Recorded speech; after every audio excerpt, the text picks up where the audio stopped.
Hi Realtors, this is Lindsay Hutto, your Chief Advocacy Officer at SCR. I'm coming to you live from the State House today to bring you an update on week 11 of the legislative session.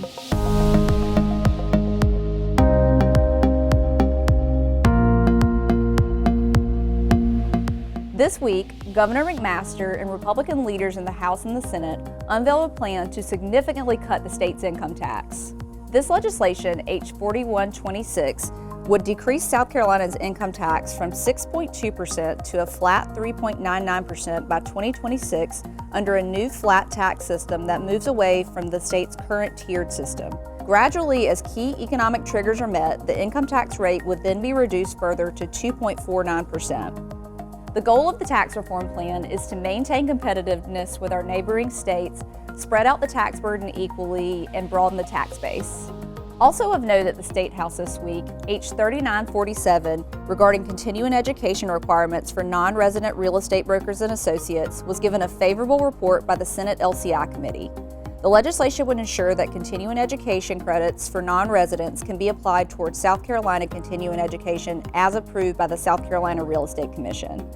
This legislation retains the Commission's ability to evaluate competency while also not penalizing those practicing in border areas of the state. The bill now heads to the full Senate for consideration. Also of note this week, H 3569, regarding domestic violence in rental properties, was given a favorable report by the House Judiciary, Domestic Relations, Business and Probate Subcommittee. The legislation amends the state landlord-tenant law to support residential tenants who are victims of certain domestic violence offenses.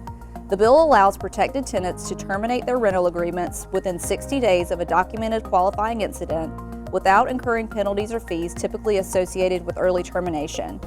Protected tenants must provide written notice to their landlord within a 60-day period and relinquish all legal rights to the premises. The bill now heads to the full House Judiciary Committee for review.